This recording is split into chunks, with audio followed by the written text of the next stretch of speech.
Hello everyone, we are on ड्यू परीक्षा और आज हम यूनिट 4 देखेंगे बायोकेमिस्ट्री ऑनर्स एंजाइम का, that is applications of enzymes. और आई होप आपको यूनिट 1, यूनिट 2, यूनिट 3 समझ आया होगा। उसका फीडबैक ज़रूर दीजिए और हमारी पूरी कोशिश रहेगी हम हर वीडियो में इम्प्रूव करें अपना आपको और आपके लिए नए नए क्वेश्चंस लेकर मतलब PYQs और सॉल्व करें। और अगर आपको ये वीडियोस पसंद आती हैं तो प्लीज़ लाइक करें और अपने दोस्तों के साथ शेयर करें और फीडबैक कमेंट ज़रूर करें वीडियोस में कि आपको कैसा लग रहा है, समझ आ रहा है या नहीं। चलिए देखते हैं unit 4 PYQs। Let's look at the first question. Here we have state whether true or false, जो हमारे मार्कर पर आती हैं ड्यू के क्वेश्चन पेपर्स में आपको बताना होता है। इसमें आपको बताना है कि ये ट्रू है फॉल्स, और आपको ये बताओगे तो आपको जस्टिफाई भी करना है क्यों। अगर हम पहला क्वेश्चन देखें, पहली स्टेटमेंट देखें, एनालाइजा enzymes are used due to their specificity, the answer is it's true, क्योंकि हमारे एंजाइम्स को ना हाईली स्पेसिफिक इसमें जो हमारे एंजाइम्स होते हैं ना वो हाईली स्पेसिफिक होते हैं, यानी जो एंजाइम यूटिलाइज्ड होते हैं एलाइजा के अंदर वो किसके साथ रिएक्ट करते हैं, ये रिएक्ट करते हैं विद स्पेसिफिक सबस्ट्रेट के साथ। और क्या करते हैं जब ये स्पेसिफिक सबस्ट्रेट के साथ रिएक्ट करते हैं तो दे मेक इंश्योर जो हमारा कलर चेंज और जो भी फ्लोरेसेंस प्रोड्यूस होती है ड्यूरिंग एलाइजा ऐसे वो क्या रिफ्लेक्ट करे presence of the target analyte, whether it is antibody और हमारा एंटीजन हो सकता है। इसका मतलब होता है ये प्रॉपर डिटेक्शन में और एक्यूरेट डिटेक्शन में मदद करते हैं टारगेट मॉलिक्यूल के। अब हम देखते हैं तो है हमारी streptokinase is used in enzyme therapy, this statement is true. Now अब हम देखते हैं इसकी जस्टिफिकेशन, ये ट्रू क्यों है। जो स्ट्रेप्टोकाइनेज है ना वो एक तरीके से थेराप्यूटिक एंजाइम है जो ट्रीट करती है डिजीज को।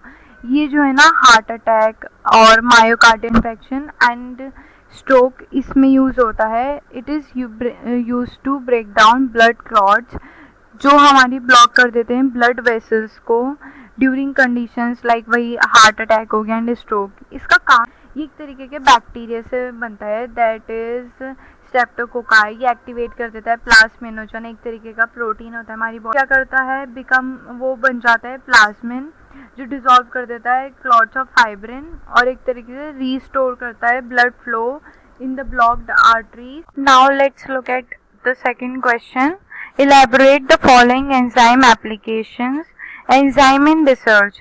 देखो हमारे एंजाइम अभी हमने फर्स्ट यूनिट में देखा था कि एंजाइम हमारे बायोलॉजिकल कैटलिस्ट होते हैं जो स्पीड अप कर देते हैं रिएक्शन को, पर ये सिर्फ बायोलॉजिकल सिस्टम तक ही एक तरीके से कन्फाइंड नहीं रहते बल्कि बायोटेक्नोलॉजी और रिसर्च में भी काफ़ी यूज़ करे जाते हैं।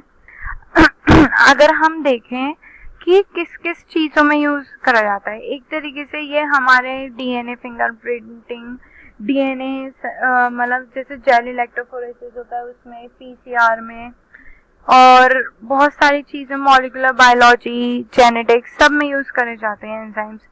अगर हम एक एग्जांपल देखें तो हम देखेंगे टैग पॉलीमरेज का। टैग पॉलीमरेज जो है ना वो हमारा थर्मोस्टेबल एंजाइम होता है जो एक तरीके से किससे मिलता है हमें, थर्मस एक्वेटिकस, वो मतलब जिसके अंदर आता है इट इज इन्वॉल्व इन मतलब इट इज नॉट, ये जो थर्मस एक्वेटिकस है ना ये काफ़ी it is a heat loving bacteria, it can survive and work at high temperatures like 95 degree पर भी ये काम कर सकता है, जो बहुत इम्पोर्टेंट होता है PCR में।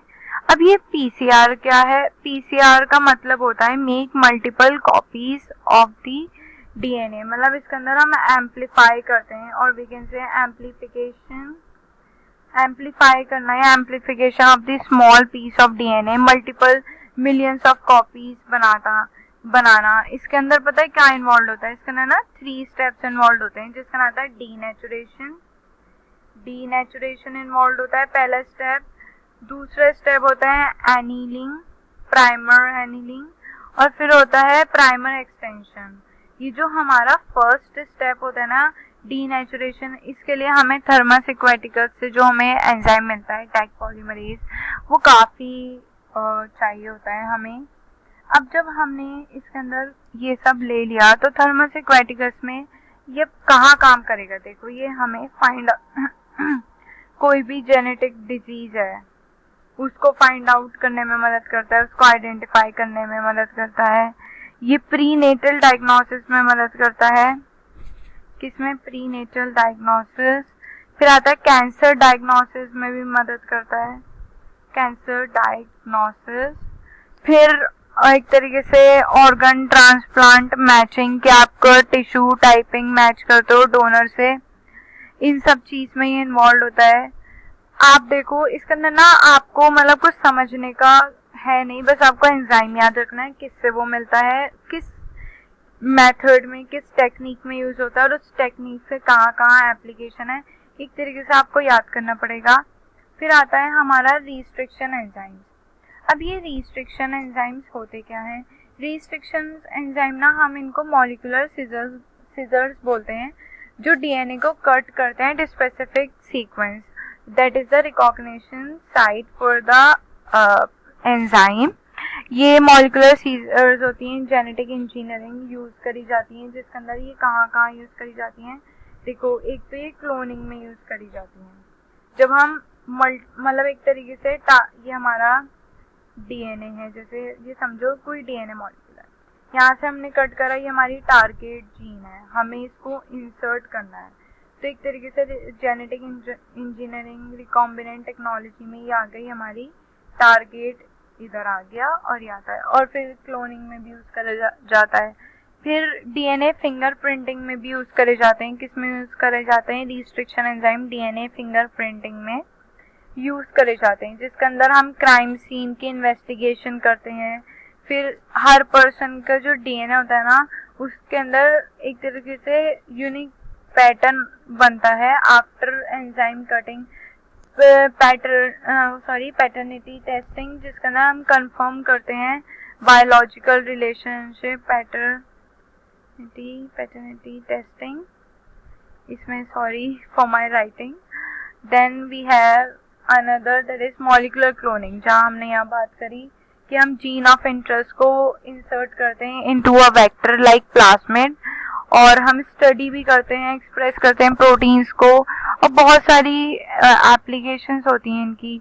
ये भी रिस्ट्रिक्शन एंडोन्यूक्लियस होते हैं और एक्सोन्यूक्लियस भी होते हैं इनकी। अगर आप इतना भी कर जाओगे, और वन मोर थिंग, ये डीएनए को हेल्प, मतलब डीएनए के जो वो होते हैं ना फ्रेगमेंट्स और जो बनते हैं, उनको साइज के अकॉर्डिंग जो है ना हम सेपरेट कर सकते हैं, डीएनए साइज को डिटरमाइन कर सकते हैं बाय जेल इलेक्ट्रोफोरेसिस। ये सब इसके एप्लीकेशन है, that is enzymes in research and biotechnology. आप इतना भी कर लोगे तो आपको मार्क्स मिल जाएंगे। अब हम देखते हैं एंजाइम्स इन थेरेपी। नाउ एंजाइम इन थेरेपी, जो एंजाइम होते हैं ना, दैट आर वो एक तरीके से एडमिनिस्टर्ड, मतलब एक तरीके से उनको मेडिसिन की तरह लिया जाता है to treat diseases, for example. लेकिन ये जो एंजाइम्स यूज़ करे जाते हैं एज मेडिसिन और यूज्ड इन थेरेपी, और एज मतलब इनके क्या कैरेक्टरिस्टिक होते हैं जो इन्हें आइडियल बनाते हैं for their use in therapy? इनका लो केएम होना चाहिए, that means high affinity for the substrate molecule.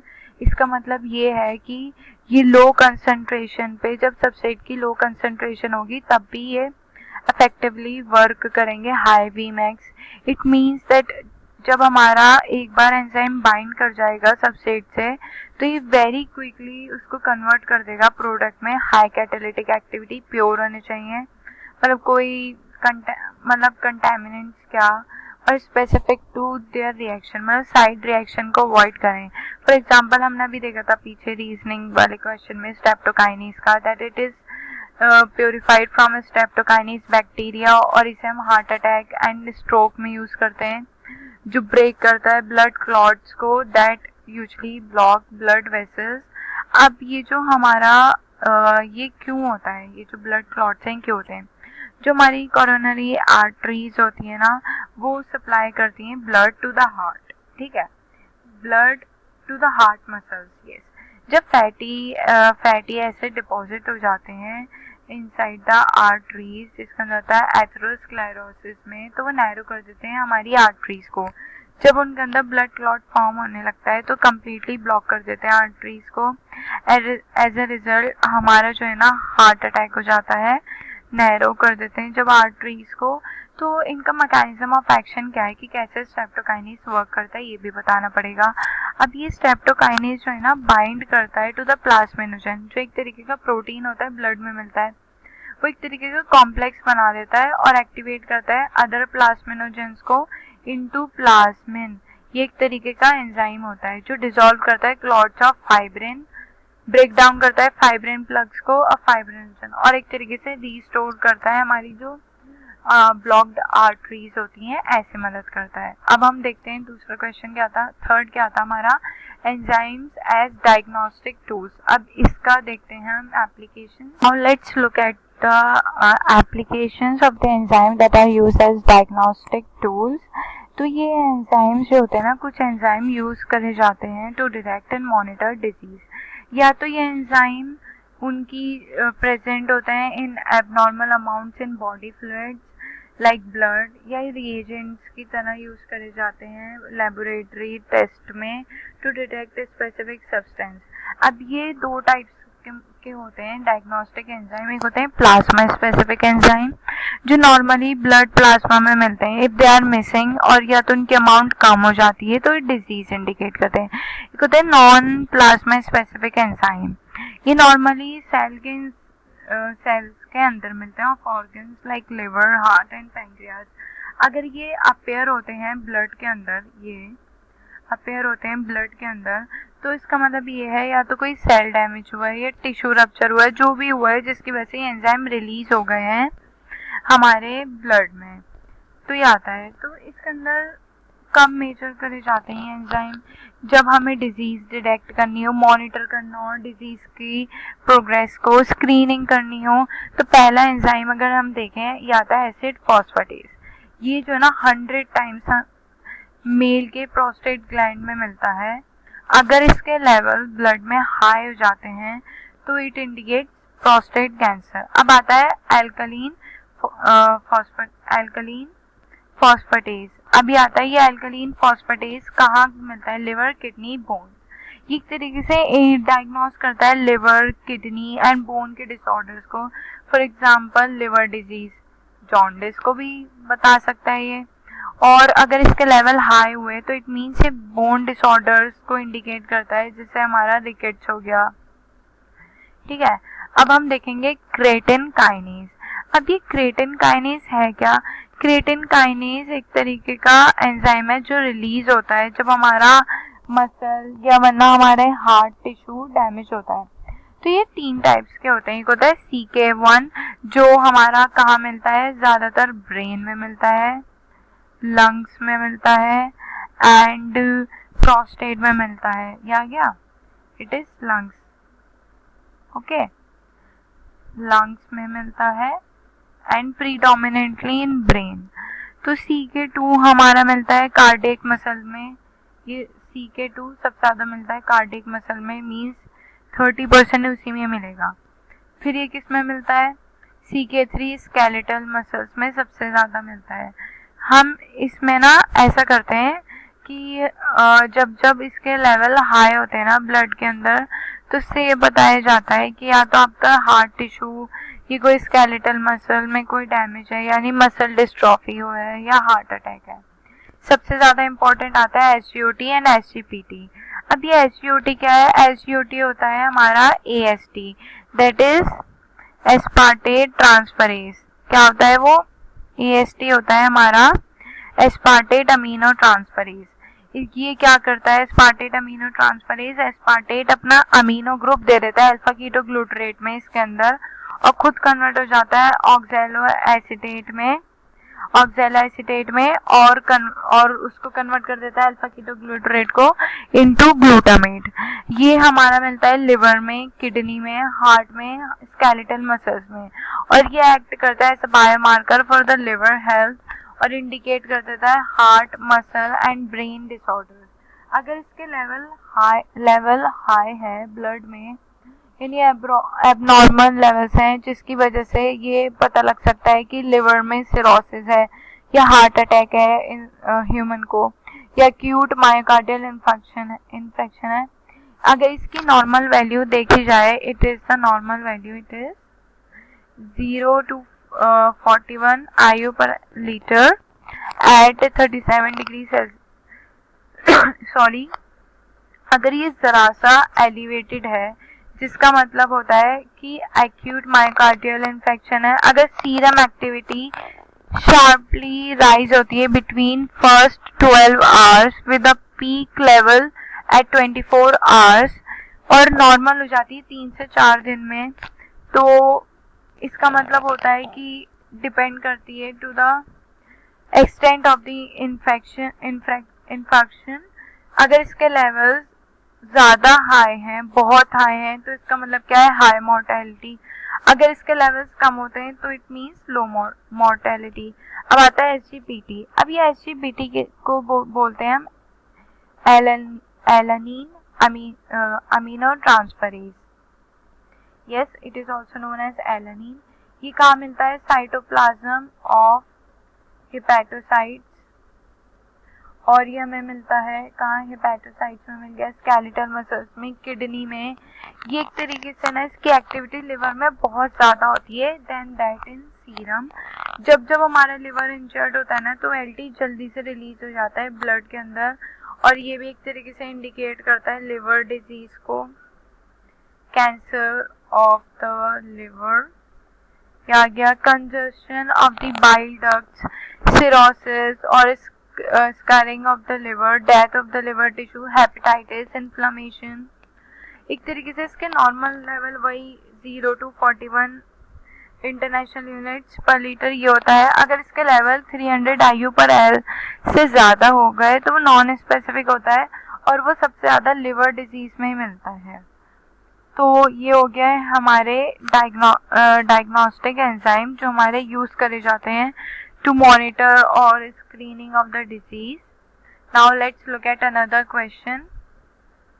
What are immobilized enzymes and how are these useful in biotechnology? Immobilized enzymes are enzymes that are fixed or attached to a solid surface, or you can say a solid support or surface. ये freely float नहीं करते ना solution. इसका मतलब ये है कि enzyme ना एक जगह होता है लेकिन वो इंटरेक्ट करता है सबस्ट्रेट के साथ, मतलब जैसे केमिकली वो कैटालिसिस करता है सबस्ट्रेट के साथ रिएक्ट करके, वैसे हम इमोबिलाइज्ड एंजाइम्स के क्या बेनिफिट्स हैं, हम रीयूज़ कर सकते हैं एंजाइम्स को मल्टीपल टाइम्स और इसके अंदर रिएक्शन फास्टर हो सकता है, क्लीनर प्रोडक्ट आता है ना उसके अंदर कंटेमिनेशन के चांसेस बहुत कम होते हैं और कंटिन्यूस प्रोसेसिंग होती है। अब इसके अंदर आता है कि अगर हमें इमोबिलाइज्ड एंजाइम्स के बारे में बताना है तो हमें पता होना चाहिए कि इमोबिलाइजेशन कैसे होती है एंजाइम्स की, कैसे वो इमोबिलाइज्ड बनते हैं। पहले आता है एडजॉर्प्शन। इसके अंदर क्या होता है, एक एंजाइम होता है, जैसे एक एंजाइम है उसको स्टिक कर दिया जाता है to the surface of a glass. For example aminoacylase को एब्जॉर्ब करते हैं हम, is absorbed for separating L amino acid from a mixture. फिर इसका अंदर आता है कोवलेंट बॉन्डिंग, इस केमिकली अटैच करा जाता है टू अ सपोर्ट जो एंजाइम को मोर स्टेबल एंड एक तरीके से ये इनके मतलब वो इजीली वॉश अवे नहीं हो सकते। थर्ड इज एंट्रैपमेंट, जिसके अंदर जो होता है ना हमारे एंजाइम मॉलिक्यूल इसके अंदर जो हमारे एंजाइम मॉलिक्यूल होते हैं ना वो एक जेल के अंदर ट्रैप कर दिए जाते हैं। फॉर एग्जांपल पॉलीएक्रिलामाइड जो हमारी पॉलीमराइज्ड हो जाती है ना सोल्यूशन कंटेनिंग द एंजाइम, जिसके अंदर सबस्ट्रेट एंटर करते हैं जेल को और इंटरेक्ट करते हैं एंजाइम मॉलिक्यूल के अंदर, लेकिन एंजाइम जो है ना हमारा प्लेस पे ही रहता है। अब आता है fourth encapsulation. Enzymes are enclosed in a semi permeable membrane और माइक्रो कैप्सूल। देखो ये हमारे जैसे कैप्सूल है और ये माइक्रो मतलब एक तरीके से जो सेमी परमिएबल मेम्ब्रेन होती है या तो कैप्सूल के अंदर इनक्लोज्ड होता है जो हमारा सेल्यूलोज नाइट्रेट का बना हुआ होता है, which is permeable to small ions and molecules. Now let's look at the applications of the immobilized enzyme in biotechnology. पहला आता है इसके अंदर अमीनोसाइक्लेज. अब ये अमीनोसाइक्लेज क्या है? अमीनोसाइक्लेज is used to separate L-amino acids from the racemic mixture in a pharmaceutical production. Second is to produce sugar syrups, जिसके अंदर हमारा ग्लूकोसिडेज एंड टाइलोस आइसोमरेज ये इमोबिलाइज करे जाते हैं. जो हमारा ग्लूकोसिडेज होता है ना, इट इज एक तरीके से ये हमारा एस्पारगाइलिस नाइगर से मिलता है और इसको हम इमोबिलाइज करते हैं इन पोरस सिलिका, दैट इज जिसके अंदर हमारा एंजाइम को एब्जॉर्ब्ड करा जाता है टू द सरफेस. एंड ये जो पोर्स होते हैं ना, इसके पोरस सिलिका, जो हमारा पोरस सिलिका पे जब इसे एब्जॉर्ब करा जाता है ना, इसके अंदर जो पोर्स होते हैं ना, वो एक तरीके से सरफेस एरिया बढ़ा देते हैं और एंजाइम और सबस्ट्रेट का कांटेक्ट बढ़ा देते हैं, जिससे ना हमारे स्टार्च मॉलिक्यूल्स है ना, वो ग्लूकोज में कन्वर्ट हो जाते हैं. फिर आता है जाइलोज आइसोमरेज. वो किस में कन्वर्ट हो जाता है? वो एक तरीके से इमोबिलाइज्ड होता है इन DEAE सेल्यूलोज पे, और ये मिलता है हमें स्ट्रेप्टोमाइसिन से, एंड ये कन्वर्ट कर देता है glucose to fructose, that is to make high fructose corn syrup. और ये एक तरीके से ये जो हमारा DEAE सेल्यूलोज होता है ना, ये हमारा DEAE सेल्यूलोज होता है, ये एक तरीके का सेल्यूलोज की फॉर्म होती है जो बाइंड करती है एंजाइम की. वही ये मोबिलाइज करती है एंजाइम को और ये प्रोडक्शन में काम आते हैं दोनों. फिर आता है हमारा थर्ड, एनालिटिकल एप्लीकेशन. अब ये एनालिटिकल एप्लीकेशन क्या है? इसके अंदर हम यूज़ करते हैं ब्लड ग्लूकोज टेस्टिंग के लिए, जिसके अंदर एंजाइम यूज़ होता है ग्लूकोज ऑक्सीडेज. इसका पर्पस क्या है कि ये मेजर करता है ब्लड शुगर लेवल्स को. ये किसके साथ रिएक्ट करता है? ग्लूकोज के साथ रिएक्ट करता है इन द ब्लड और प्रोड्यूस करता है केमिकल चेंज. और वो जो केमिकल चेंज जब होता है, जब ये ग्लूकोज के साथ रिएक्ट करता है, वो हमें स्पेक्ट्रोफोटोमेट्रिकली और ग्लूकोमीटर के through measure. Now let's look at the question. Another question, give an example of enzyme and the reaction that requires the following coenzyme. अब हम जल्दी से देखते हैं biotin usually carboxylase enzyme use करते हैं, जो कार्बोक्सिलेशन में मदद करता है, जो CO2 का कैरियर होता है. अब इसके अंदर क्या होता है? पायरुवेट कार्बोक्सिलेज एंजाइम इसका एग्जाम्पल है, और ये रहा इसका रिएक्शन कि पायरुवेट CO2 के साथ रिएक्ट करेगा in the presence of ATP and convert हो जाएगा ऑक्सैलो एसीटेट में, और इसके जो साइड बाय प्रोडक्ट्स बनेंगे वो बनेंगे ATP and inorganic phosphate. Now coenzyme एक तरीके से असाइल ट्रांसफर में काम करता है. पायरुवेट जब एसिटाइल को में काम करता है ना, तो उसका ना कोएंजाइम A चाहिए होता है. तो इसके अंदर हमारा क्या यूटिलाइज होता है? Pyruvate into acetyl co use करता है कोएंजाइम A को. और हमने थर्ड का भी इसमें हमें आंसर मिल गया कि NAD+ भी यूज़ करा जाता है इसके अंदर to convert it into the acetyl को. ये यूजुअली ऑक्सीडेशन रिडक्शन रिएक्शन में होता है. अगर हम इसका एक और एग्जांपल दें, तो अगर लैक्टेट को पायरुवेट में कन्वर्ट होना है, तो उसके अंदर भी NAD+ टू NADH होता है. ओके, अब हम देखते हैं दूसरा question, identify the coenzymes utilized by the following enzyme. Very easy question. ये हमने थर्ड यूनिट में करा था कि ट्रांसअमाइनेज लाइक ALT हो गए, AST हो गया, PLPP यूज़ करते हैं. पेरिडॉक्सिल फॉस्फेट. अब आता है पायरुवेट कार्बोक्सिलेज, जो हमने लास्ट क्वेश्चन में देखा. Biotin CO2 career. Succinate dehydrogenase, जो एक तरीके का TCA साइकिल का में यूज़ करा जाता है एंजाइम, वो यूज़ करता है FAD को. Give an example of enzyme. Metlo enzyme. Carbonic anhydrase. Oxido reductase वही जिसके अंदर जो हमारा डिहाइड्रोजनेज आ जाता है ना, वो ऑक्सीडो रिडक्टेज एंजाइम हो जाते हैं, lactate dehydrogenase. Diagnostic enzyme SGOT SGPT भी हो सकता है। PLP डिपेंडेंट एंजाइम वही ALT जो अमीनो ट्रांसफरेसेस में यूज़ करे जाते हैं। और लाएस में आ जाता है एल्डोलेस। अब हम देखते हैं next question, HRP and ALP in ELISA. अब HRP एंड ALP एलाइजा के अंदर दोनों एंजाइम्स होते हैं। HRP stands for horseradish peroxidase, ALP alkaline phosphatase. For this, first we will understand what is ELISA. ELISA stands for enzyme linked immunosorbent assay. It is used to detect antigen or antibody as well as hormones, proteins in the sample. अगर हम simple ELISA और direct ELISA की बात करें तो एक तरीके से ना इसके अंदर एंटीजन जो होता है ना, ये हमारे वेल्स होते हैं। दिस इज अ वेल, इसके अंदर हमारे एंटीजन फिक्स्ड होते हैं to the bottom of the well. फिर हम एक स्पेसिफिक एंटीबॉडी ऐड करते हैं, उस एंटीबॉडी से ना एंजाइम अटैच्ड होते हैं। ये वही एंजाइम्स होते हैं HRP और ALP। फिर ये जब ऐड हो जाता है हम इसको वॉश कर देते हैं to remove any unbound antibodies. फिर एक कलरलेस मतलब एक तरीके से सबस्ट्रेट ऐड करते हैं हम। एंजाइम रिएक्ट करता है विद द सबस्ट्रेट और एक कलर प्रोड्यूस करता है, कलर प्रोडक्ट बनाता है विच कैन बी मेजर्ड। जितना ज़्यादा कलर होगा it means more antibodies in the sample.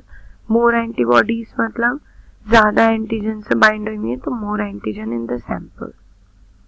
There are other types of the ELISA, जैसे एक होता है हमारा, ये तो था हमारा डायरेक्ट एलाइजा, एक होता है इनडायरेक्ट एलाइजा। मैं आपको सिर्फ एक ओवरव्यू बता रही हूँ। उसके अंदर जो है ना हमारा एंटीजन कोटेड होता है, उसके अंदर भी माइक्रोटाइटर वेल में, उसके अंदर हम प्राइमरी एंटीबॉडी भी यूज करते हैं और सेकेंडरी एंटीबॉडी भी। फिर आता है सैंडविच एलाइजा। ये क्या होता है, इसके अंदर एंटीबॉडी कोटेड होती है और इसके अंदर जो है ना एंटीबॉडी कोटेड होती है और सैंपल कंटेनिंग एंटीजन डाला जाता है। फिर इसके अंदर प्राइमरी बॉडी भी एंटीबॉडी भी हम देते हैं as well as secondary antibody भी। फिर आता है कॉम्पिटिटिव एलाइजा, एक आता है कॉम्पिटिटिव एलाइजा। अभी कॉम्पिटिटिव एलाइजा में ना हम डिटेक्ट करते हैं एंटीजन की कंसंट्रेशन में, जिसके अंदर हमारा एंटीजन जो है ना वो कोटेड होता है माइक्रो टाइटर वेल्स में। फिर एंटीबॉडीज इंक्यूबेटेड, जो एंटीबॉडी इंक्यूबेटेड होती है ना in a solution having the antigen, उसके अंदर फिर ये एंटीजन एंटीबॉडी कॉम्प्लेक्स ऐड करा जाता है।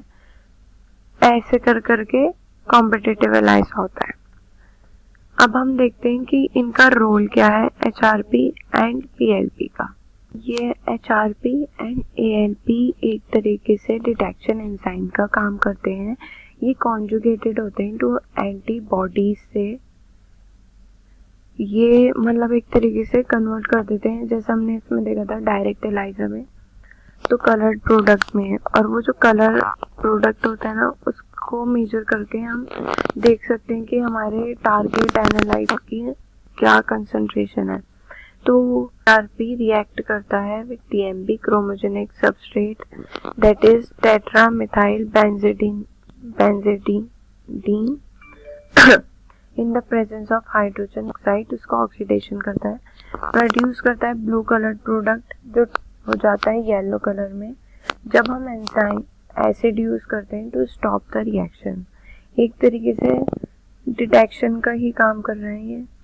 और इसके अंदर क्या होता है नाउ ALP क्या करता है, जो ALP होता है ना वो यूज करता है और एल्कलीन फॉस्फेटेज। ये क्या करता है, रिमूव करता है phosphate group from its substrate PNPP para nitrophenyl phosphate और कन्वर्ट कर देता है एक तरीके से येलो कलर प्रोडक्ट्स में येलो कलर प्रोड्यूस करता है, जो मेजर करते हैं that is measured using spectrophotometer. और इसके अंदर जो कलर प्रोड्यूस होता है ना directly color produced is directly proportional to the concentration of the target analyte।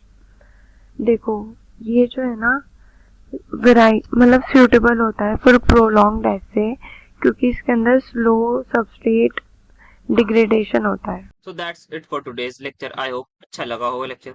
कोई भी प्रॉब्लम हो जरूर कमेंट्स कीजिए, टेलीग्राम पर पूछिए, किसी भी चीज की जरूरत हो तो जरूर बताइए। आगे बिल्कुल कॉन्टिन्यूसली इस काम को करेंगे और भी ज्यादा चीजों को इंप्रूव करेंगे, कंटेंट क्वालिटी हर चीज को इंप्रूव करेंगे बट विद टाइम। और बाकी उसमें आप लोगों के फीडबैक, आप लोगों की राय बहुत ज्यादा जरूरी है, क्योंकि ऑब्वियसली आपके अकॉर्डिंगली फिर चीजों को जो है वो कस्टमाइज किया जाएगा।